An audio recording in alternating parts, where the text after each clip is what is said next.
Lance. I'm Jeremy. And we are Hard to Master, where we take a look at games that are Hard to master, such as Godtear by Steamforge Games.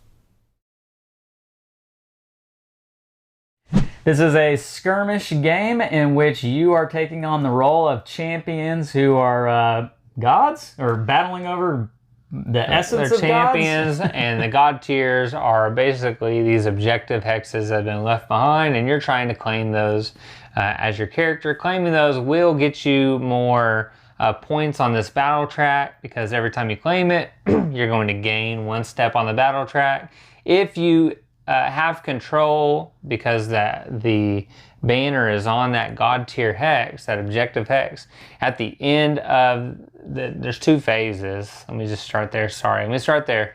You have a planning or a plot phase where you're moving and doing things like claiming or getting these boon tokens for your characters, either your unit or your champion, to make it a little bit easier for you to try and successfully attack the other side.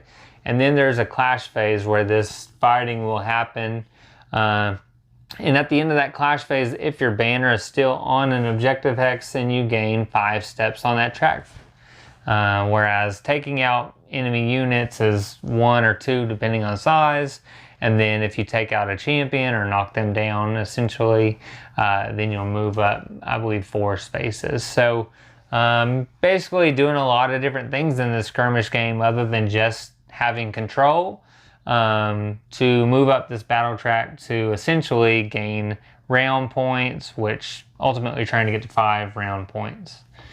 This is a starter set box, but we'll show you we do have other units, because it not only, there's 2 starter sets, there's one that's red and green based, and those are a type of character, and then there are also other colors and things you'll see. So just so that we don't mess up any of the names, you do have different types of boxes. So the red boxes are slayers, the green boxes are shapers, yellow boxes or goldish color are the maelstroms, and then your guardians are the blue sets, I guess is a better word. And there's an expansion, but there's sets. And there's definitely some theming that goes along with each of the different factions and the different sets, and kind of like what type of characters they are. Mm-hmm. There's obviously some that are more pious and righteous type characters, and then there's definitely some more that are nasty baddie guys. Slayers are nasty. So you definitely have some theming that goes along with this, and one of the positives that you have with this game is that each faction, each different set does feel drastically different. Their attributes are different, their attacks and the advantages that they give to their followers go in line with the type of characters that they are. And so when you're playing with the different combinations of the factions that you have in this game, you have lots of replayability and mixing and matching the different factions to suit whatever desire you want for that particular game. That's a huge positive with this. It doesn't feel like you're just playing the same group time and time again. Yeah, check this out. You can't even see Jeremy behind this. If I were to put the starter set, my hair would be the only thing you see. But so as you can see, there are different sets, and we'll kind of give you a hint on kind of how these play since we have used them. But essentially, like we talked about the battle track, with the battle track, if a slayer, slayers, like I said, they get +1 for knocking out a champion. So if a slayer knocked out this champion and it's down, they would gain an additional bonus. Not only the 4 steps that you would get 5 steps because you knocked down the champion. That's big time. If it's a maelstrom, any follower units, which may be the smaller guys, or in this case, this set had a larger followers, then you gain more points. So when the maelstroms knock people out, not champions, then they're going to gain an additional step. So a small guy, you get 2. A large guy, you would get 3 essentially. Not him. He is the champion, so he would get the normal 4 for a Maelstrom, but if it was a Slayer, you would gain 5 because that's a champion. The green, which we don't have on the board, they're in the starter set though. The green colored ones, they actually will gain additional step if you're claiming. So if you were to claim a banner here, you would gain 2 if you were the green set. And he's talking about this track over here. Yeah, the battle track. Yeah. And then the last one are the Guardians. The Guardians are blue, and they're going to gain 1 additional 4 when that is still there. So if this is here, which this character is actually unique, and we'll talk about, but they are their banner. And so if they move on there and they're there at the end of the clash phase, they would gain the 4, but they would gain the additional step because it's on the banner at the end. So there you have it. That's just a brief overview on the different bonuses, factions there. I also want to say, as we're talking about these factions, the drastic change in how they look. Like, you can tell how detailed this is. Well, you may not be able to tell, but maybe if you can get close enough in there, you can see just how beautiful these different miniatures are. This dude's the best one. Yeah, he is really cool. He's a beast. He's like when you're playing Elden Ring, you see that big weapon slinging around. You're like, I gotta take that guy out, and hopefully I have enough silver scarabs to get that weapon on a drop. So yeah, this is definitely a miniatures game. This is going to be one that if you are all about the minis and painting them and making them look nice, you're going to have a field day with this game. Because each and every single one is different. Even the different little guys are different. I'd say even the colors, it's fairly easy to recognize your characters. You will have cards here. So on your dashboard, where will be your unit cards. So you may have some that, this one basically, I guess we better explain this to be a little more accurate. So you have a card for your champion. You have a card for your followers. They have a white side, which the light side is for the plot phase, which tells you what you can do, what your stats are during the plot phase. After you're finished with your plot phase of your 2 actions with that character, you're going to flip the card over. Now you have your night or your clash phase. And during this clash phase, it'll change. You'll actually be able to battle more and try to either knock people off to move up and down the battle track, or to maybe have save controls so that the next round you're set up to go. But you have one of these for your champion. You have the same type of card for your followers, which are going to be different. They could give you different boon tokens, which would go up here on your dashboard. And then you do have one card for your champion that is the ultimate ability, basically.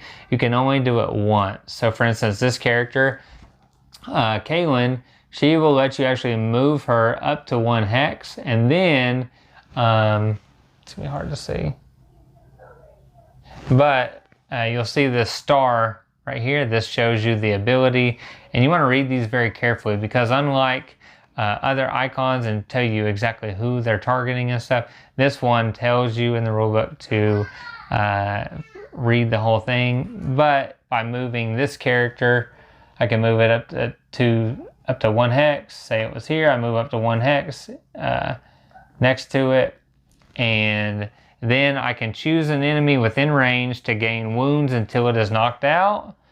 Then I would remove it, and not only would I get the 1 movement and the bonus, but this one says instead of just that bonus, you get 2 bonuses. After that's over, it flips over, cannot be used again, but still tells you the ongoing effect of that champion.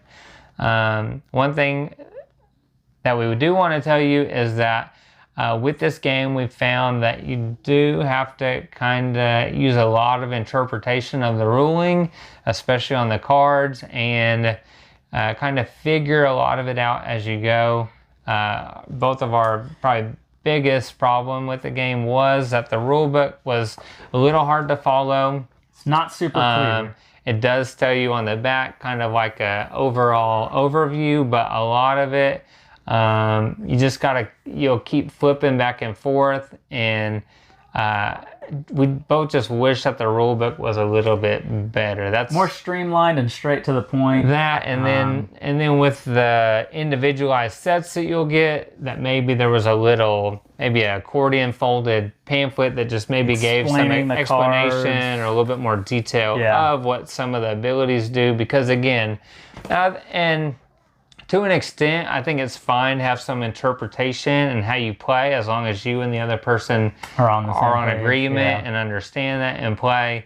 But some of it, we just kept flipping and couldn't find it. Have to look here and there, and it was tough to figure some things out. This is a slower moving skirmish game. You're not likely to experience completely knocking out the other player. You're more because they can rally and come back. They can rally and come back. Over if you get knocked out. And so it's more than almost all the games are going to come down to who wins more rounds and getting points that way. And so because of that, this is going to be a longer game, which may or may not be a pro or con depending your flavor of game.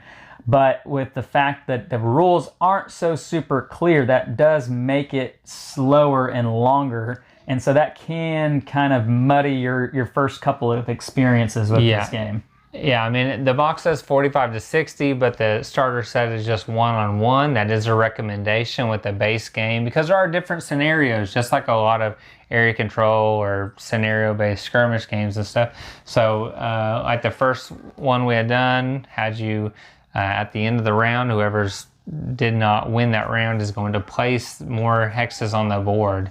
And so they might play somewhere it's easier for them to get to and harder for the opponent. Right. Whereas in another one we did, you had to remove. You're taking them off the board. You're taking them off the board. So whoever lost is taking them off. If you can't get those banners off, well, guess what? You just made it easier on yourself. They're going to have to go put those banners back out, or maybe their hero or champion is not on that hex anymore. Another slight thing is, I kind of understand, because I mean, I guess it's getting two sets to have it, because overall the ultimate goal in the rulebook, it says that it's made for you and recommended that you play it with 3 sets of heroes or units and factions and sets, basically. And so, but the starter set only comes with 3 dashboards. So even if you only have 1 starter set, it's not a big deal. You can still play it. We played it with only 1 starter set. And your cards out. Just put one. I mean, I let Lance have the extra one. That's fine. But just set your cards out the way and put your tokens above it like that. So not a big deal, just a minor thing that we do want to address with you, because if you buy a starter set and you have 2 people and then you buy these, you're still not going to have a dashboard for every one of them. You're going to need another starter set if you want more of the dashboards. If you want that, but like I said, normally I like to upgrade, but I was perfectly fine playing this way and just putting the tokens above. I didn't feel like I was at any detriment playing that way. It works. I will say one of my cons with the game is that the marking system with the tokens, again, one isn't super clear as far as how the marking of the tokens go, and how do they pertain to is it just the one unit, like one of these little guys, or does it pertain to everything that's on that hex, or just how does that work? It's not extremely clear in the rulebook. There is some interpretation there.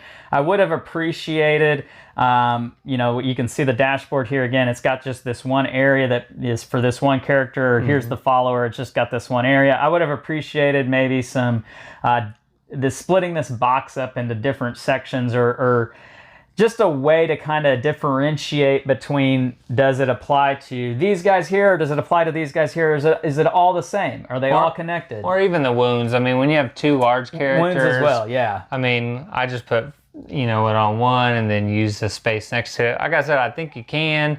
For some people that may bother them, but we do want to let you know, in case you are buying, we don't want you to think that, well, it only came with 3 and I need 6. You can do it without. You can make it do, It's definitely not going to be the biggest deal. Like I said, I've played with 1 dashboard with 3 characters or units and sets, and I had no problem differentiating.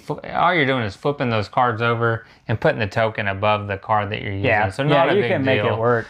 Why don't we talk about different, like, how each one does, in case they do go and they're like, whoa, what's this character do? And Real brief talk on the different factions. Yeah, I mean, we might as well. We have played all the ones that were sent to us, whether it was the 2 in the starter set or the other ones that they were kind enough to send so we could get a good review and a good feel out there for you. Yeah, sure. So real quick, which the one ones that I think we should say which ones we have out here. Well, here, I just going to show them the box. So why don't you start with, you had Blackjaw. I have Blackjaw, and I'll tell you, out of the ones that I was able to play, Blackjaw was probably my favorite. He's this guy right here. He almost looks like Goro from Mortal Kombat without the extra arms. Yeah, he's got the extra only 2 arms. He has one of the coolest banners of any of them. I mean, it's a shield wrapped around a totem, essentially, or a stake that's in the ground. Coolest banner, I think, out of all of them. He's a tank of a character. He has 8 health, so I mean, he's really going to go in and swing his axe and try to create as much damage as possible. He has a ranged attack as well. His big thing is that he's just he's a big, strong guy, and so he's going to take a lot of damage. He can take 8 health without getting knocked over, which I'll tell you, it's tough. We didn't even talk about it. It is tough to actually hit people here because they have a dodge value and your accuracy is trying to be above the dodge value, including any boons you might have to boost that a hair.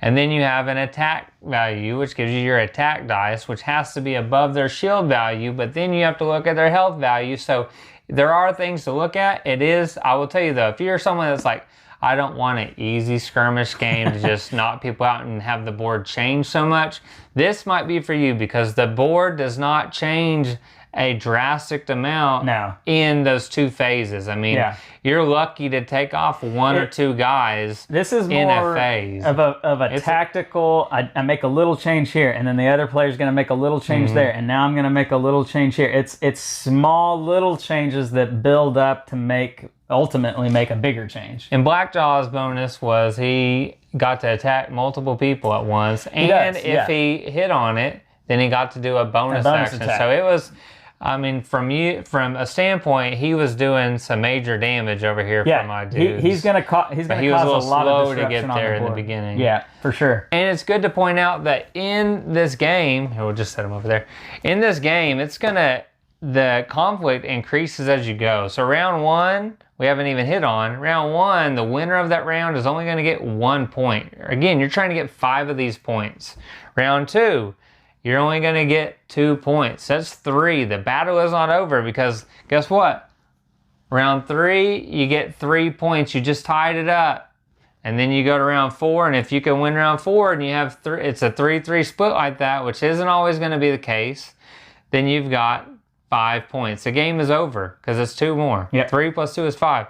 But say you didn't win round 1 or you didn't win round 2 and then you win round 4, guess what? It's 4-3 or 4-4, and then you go into round 5 and it's all the marbles on the table. So it could go to round 5. Chances are, more than likely, if it's pretty even, you're going to probably end in round 3 or 4. But just want to throw that out there because we've talked about it, and again, it may be a slow burn for you. You may have to turtle up because some of these characters do not have a good speed to move. Morgan was slow. Let's go to the next one here and kind of. So let's go to Helena, and Helena is a defensive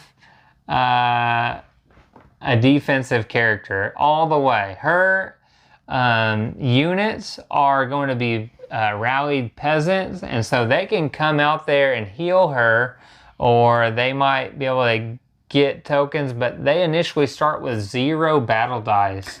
And so I will tell you, it is very hard to even get anything going with them, especially if you're not getting attacked. The best thing about her, though, is she has no separate banner like all the other sets. Her banner is her character. And so she can move up there, and as long as she's not pushed away or knocked off, which did happen from another character we'll talk about in a minute,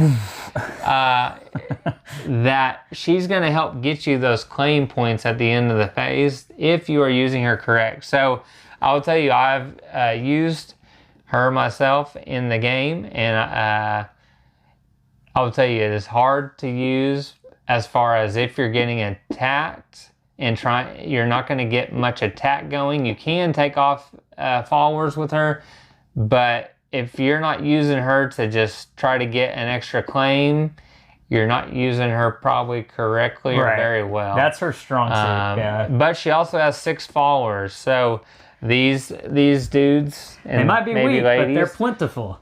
and the more that are there can help you out again to get those tokens to do more damage or accuracy because you start as a 0. The next one is the best figure on the minis that we talked about, and that is Skullbreaker, the Dragon Slayer. And he has the Tooth Bearers, not the Tooth Fairies, the Tooth Bearers.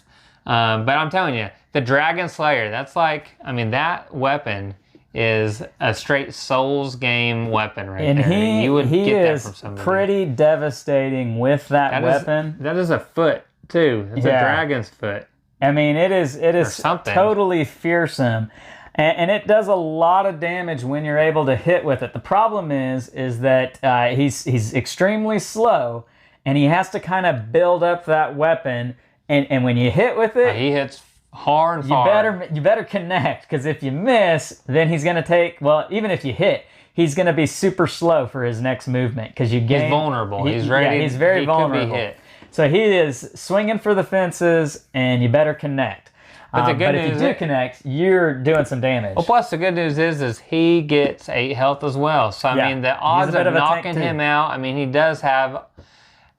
Their set had high dodge, and their shields were low.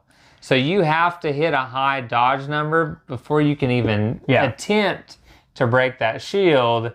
And then even when you do, the tooth bearers are easy to knock out. He is not. No, he is not. I mean, yes, it takes some time. I couldn't even really do much as far as attacking him with Helena. The next one is Mornblade, which is your basic phantasm skeleton. And just like a skeleton, soulless. He is pretty weak. I mean, he only can take 1 damage. But the good thing about him is he's able to do some ranged attacks, which is great. Able to do some close-up attacks. The best thing about him is when he gets knocked out, because he only has 1 health, he's not giving your opponent 4 points. He's only giving them 1 point. So he doesn't provide a huge boon to your opponent when they're doing everything they can to knock him out. They can knock him out all day, but he's only giving them 1 point each time instead of 4. So that's a huge thing. Well, another big deal with this one, and they are a pain in the butt, is he has the nightshades. And they have an ability that if they're next to you, they grab a hold of you. Your speed has gone 0. Yeah, they're trying to suck your soul. They're trying to Death Stranding you into the ground, and you can't move. And so the only way you can move is if you have that extra boot or some kind of ability that lets you do it or move people hexes. So your speed is 0, which is horrible. I mean, you are stuck here and you can't really do much other than keep attacking them and trying to get them off the board. They're very good with being able to they're a speed bump. Constrict your opponent. Yeah, they're a speed bump. They're the speed bump for you. Yeah. And so like even when Lance has his banner here and they're just in your way and you can't really do much, and if you're not rolling to get them off the board, it's going to be very tough. The last one of the extra sets is the one we've already kind of talked about a little bit, and that's Caitlyn. Like I said, she has large followers, which are harder to take off the board, but there's only 2 of them. The other factions are going to have anywhere from 3, 4, 5, even the 6 with the Helena faction or set. But she can kind of move, and if she does a move, she can charge. And then she can also attack 2 different hexes at once to attack more units. And ultimately, again, if she's removing units, she's going up on that track more. And that's the major thing I did with her was Lance has kind of stumbled me. I can't do much to affect his banners. Well, I need to attack the units more, get those followers off the board and boost it up. So when his claim points come, well, I've already got it high enough to kind of alleviate some of that. Another thing that really sucks with her, like I said, I was trapped with Morgan because of your nightshades. She cannot enter into the objective hexes. So you're not going to be able to use her to remove those banners off the board. So you're going to have to find some other way to do it. You can get your banner on the board, but you're going to have a hard time once they get one on there to get that off. Because normally what you have to do in order to remove banners is to move one of your heroes, your champions, onto that space, and it knocks it off. And removes it, which you don't gain battle points for that, but it does essentially net you 4 because you're not losing those 4. At the end of each round, if you have one of your banners out here, that's going to give you 5 points. Well, 4 and then blues 5. Oh, that's right, yeah. But so that's a little bit on how the different ones. We also didn't talk about, forgot about the main ones. We didn't talk about Morrigan. Morrigan they're kind of skeletons too, but they're like the Frost. The Frost faction. They're like if you're thinking Game of Thrones, the White Walkers. White Walkers. That's what they're like. They inflict kind of freeze on you and give you tokens to kind of hinder your rolls later. Then you have Naya and you have the Rocklings basically, and she's more of a magi, a magical faction, like I said, and then gaining benefits from claiming banners on that. Yeah. And that's the thing with them. They were very slow when I used them. They're very slow. Again, at night, these guys don't even move. She doesn't move much, but she had a decent dodge, but her shield was low. Yeah.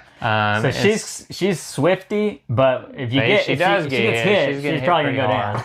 And I mean, we could put her miniatures out here so you can see. They're little Rocklings, and she's just this little kind of wizard figure, mage of some sort, and then their banner's not bad. It's like a rock. It almost looks like a alien. Yeah, it does. Unpainted, but so I mean that's the different factions that we did get to use. We've used them all. We've enjoyed each one different. Lance and I are neither one major skirmish gamers, but like I told Lance, I said if it came down to what type of game I'm gonna play on a 2-player night, skirmish is gonna be one of those I think about, and it's because I don't really find that most Euro games or other games like that are as fun and balanced as they are with more people. I prefer usually to play with 3 or 4 people at the table in those games, depending on what game it is, what type of game, who designed it, all those kind of things. 5 or 6, I'd even do that. But 2-player, a lot of those games, they don't, like I wouldn't play. You don't get the full experience. I don't really want to play Dune Imperium with 2 players. I think 4 is strong, maybe even 3. I don't want to play 2019 Dune or even when we played Lost Ruins of Arnott. There's less of a not as challenge. Much interaction and challenge, competition. Usually you're more open to do the things you want. There are ways to limit that, but usually when I think of what game am I going to play 2-player, it's either going to be a cooperative game, it's going to be an abstract game, or it's going to be a skirmish game. It's not going to be usually something other than that. I mean, it doesn't feel like I'm getting the full experience. Whereas this I am. With this one, you're getting a full experience. This is a big time skirmish game. I'm not a huge skirmish player either, and my thinking for it is that they all kind of feel very similar. They all have a lot of similarities as far as how combat works or area control works. This one does have some uniqueness as far as the rounds go, because you are trying to battle out for rounds and not necessarily the overall picture. And it's not just area controlling these different hexes with the banners, as there is a lot of wanting to knock the other player out and getting points through that manner. So there's 2 different ways to really kind of get your victory in on this, is the banners and knocking people out. So I do think that it's unique with that factor into it. So I think this is a good time for us to talk about pros and cons with it. For me, one of the things that I struggle with when it comes to skirmish games, a lot of it is dependent upon dice rolling, or if it's not dice rolling, then it's card mechanics. and you're at the mercy of luck when it comes to that a lot of times. This game is no exception to that. You are heavily dependent upon what you roll. If you don't roll well, it can feel like a wasted turn, and I'll tell you, that happens quite a bit. So if you're somebody, and myself is included, who gets super down about negative bad rolls, I think I saw tears on me. that will definitely happen in this game. It might not be the game for you because you will roll and you may have 9 dice. I had 9 dice. There's only 10 in the game. I had all but 1, and I didn't get what I needed. And I mean, that was it. So that was those of boom, you that gone. follow us pretty well know that we say this every time. I don't roll great. I started off really good. You don't even roll well. Forget great. Great below average. Let's put it that way. I am a below average dice roller. I do prefer He's card not allowed combat. to go to Vegas. I do prefer card combat just because it does feel a little more strategic. I have a little bit more control over that. But even then, still, it's not my huge cup of tea. And so with this being strictly dice, you do have a little bit of action selection with the cards that you're given and firing them at different times. I do enjoy that aspect of the game, but it being so heavily dice dependent does temper my excitement for this game just a bit. And I would agree with that to an extent. I think that, but the majority of skirmish games are like that, and people expect they're like that. Yeah. I mean, even 4X games and stuff use dice as combat, the majority of them. I will say that I think failing a bunch makes you feel like you're not the only one, though, because even people that roll well, it's hard to hit people. It is hard to take people off the board. Like, you're lucky if you can take one person off in a round, maybe 2. It is tough to take them off the board, and I think that evens it out. So it's not as much, it is luck, but it's balanced luck, because you're gonna suck, they're gonna suck, everybody sucks, and you go to the next round. Right. And then you get lucky, the other person sucks, and then later they get lucky. It's just kind of how it is. And I think that's the one thing about the dice combat in this, is it's not, and again, it goes back to, you're not taking people off the board all the time and having to restart and recruit people on the board as much, because they survive and they're still there. And so you're not having to reset every round and start from scratch and start this game over. So that would be my thoughts on the dice. And I can see that. I think for me, the thing is you want to succeed. I want to feel like I'm making progress, and I don't always feel like that's happening with this game, because the progress that you're making isn't so visual as far as seeing people get killed off and removed off the board, as much as it is being able to strategically place myself to be able to make something happen that's not going to happen necessarily on this turn. It might be the next turn. It might be the turn after. Well, I've been told it's a little harder to see. I've been told you I skipped a whole unit's turn because there's not really anything I could do. Yeah. So there's times where that may happen, and it was really the peasants. I couldn't do anything with them. I didn't have any damage, so I'll just skip them. Yeah. I'll just flip their card over. Go ahead, do whatever. If you're somebody that can see beyond that and know that while it might not be getting me something right immediately, but it's building up towards something on down the road, then this might be a game that works well for you. I think, like I said, going up to the next round and seeing the climax coming to getting more points, and then it fades back down to low points. So don't count yourself out if you lose 2 rounds. Sure. Because you can easily come back and win the next 3 because you set up. Yeah, exactly. Another thing that we should probably talk about, I was thinking about it, is the battle track. And if you lose a round, you decide who's first player.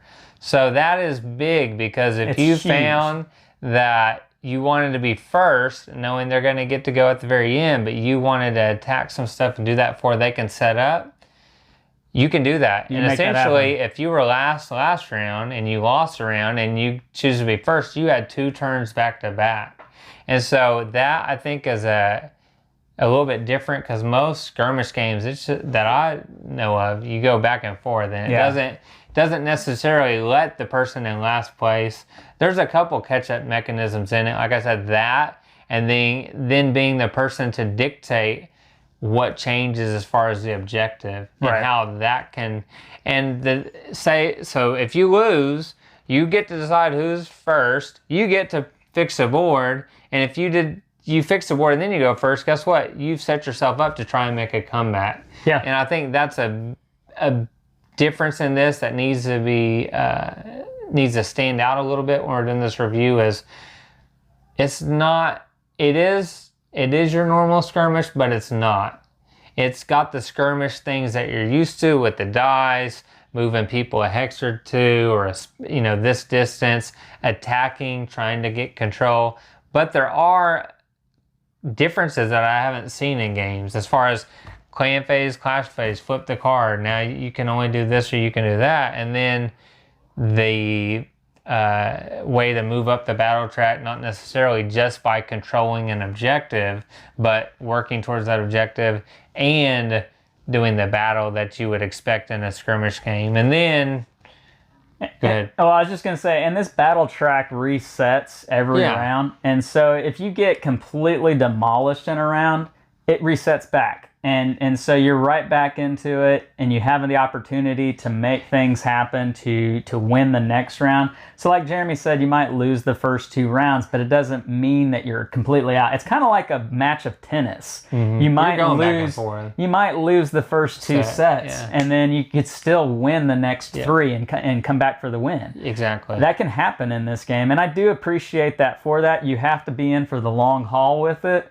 But if you can stick with it through the long haul, you might have an overall really good experience with this game. So. And when you're picking, say I want to go first, I have the tiebreaker essentially. It starts on my side of the board. Yeah. So if we match our points back and forth, it's going to be on my side. I'm going to gain those points. Yeah. And so you as losing the round before, you get to dictate that. Do you want the tiebreaker and to go first? Or do you want to set up the board, let them go, knowing you're going to get the final attack on maybe removing a banner or whatever it may be? I think that's big. I really like how each faction is different. Yeah. I like how there's different number of units for each one. I like how there's different, yes, there's 4 different faction colors and abilities that you get as far as moving up the track different. But each one plays very different. They have different amounts of people. Different strategies, how their banners work, how they can move on hexes. Are they just a defensive clan?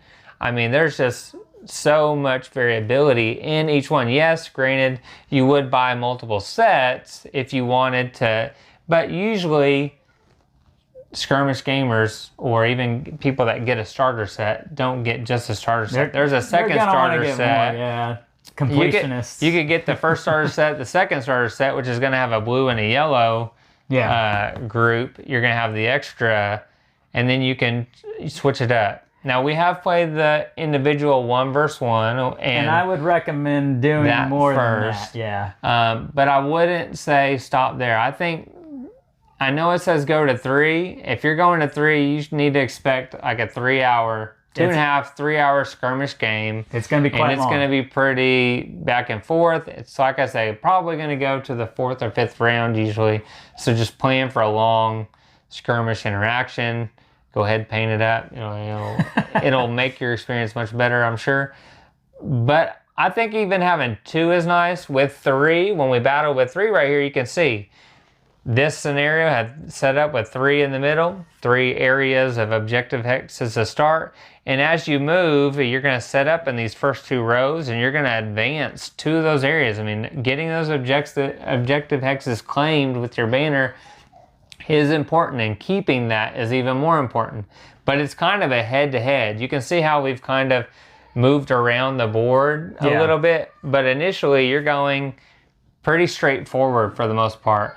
With 2 factions, it's a little bit different.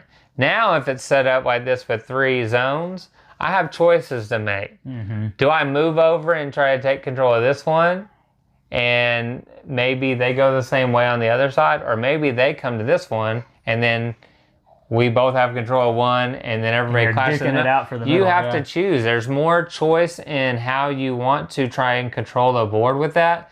With 3, ultimately, more than likely, you're going to go head to head. You could cut in and go for 1, but you leave 1 exposed with a 3 versus 3 setup. Yeah. So, and then if you did play 2-player and you have that more variation to choose from and what you're going to do and how the board's going to play out, it would be a little bit shorter too. You can think of it being about 1.5 hours, 2 hours. Yeah. So all in all, with Godtear, it is a unique skirmish game that provides lots of replayability with the different factions. It is going to be one of the games that I think is, if you're heavy into skirmish games, you're going to have a good time with this one. If you're somebody more like me who's just a casual skirmish gamer, it may sort of feel similar to a lot of the other skirmish games out there. So it really just kind of depends upon your flavor. But if you're probably watching this video, I'm going to assume that you're probably a skirmish gamer because... Well, he's interested in the idea of it. So it's probably a game that's going to suit your liking and give you a good, long, completely tactical experience for skirmishing. And yeah.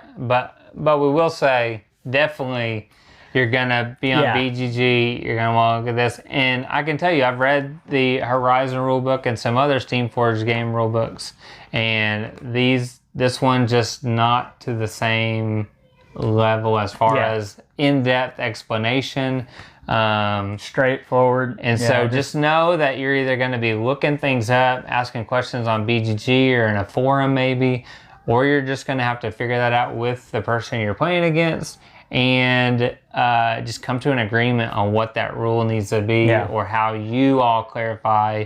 And again, in games, sometimes I think we get too wrapped up on what's the official rule. I mean, if you're going to go and compete or play a lot of people, but in a skirmish game like this, it's 1 versus 1. I mean, what's the big deal of just agreement upon what you understand of how the rules should be interpreted if it doesn't lay it out just fine. So that's one thing that we'd say. That's what it's for. It's for to have fun. So, well, there you go. That's our thoughts on Godtear. It's from Steamforge, and we're going to try to get the game box back out here for the closing of this video. We've unboxed it. We've done everything there is with this one. A lot to show. So. Leave some comments down below. Let us know your thoughts on this one. If it's a game that you really are excited about and want to check it out, or just whatever the case is, leave some comments down below. We'll be happy to comment back on that. If you like this video, please hit that like button, hit the bell and subscribe button to be notified of all of our great new content. I'm Lance. I'm Jeremy. And we are Hard to Master, where we take a look at games that are hard to master. We'll see you next time. See ya.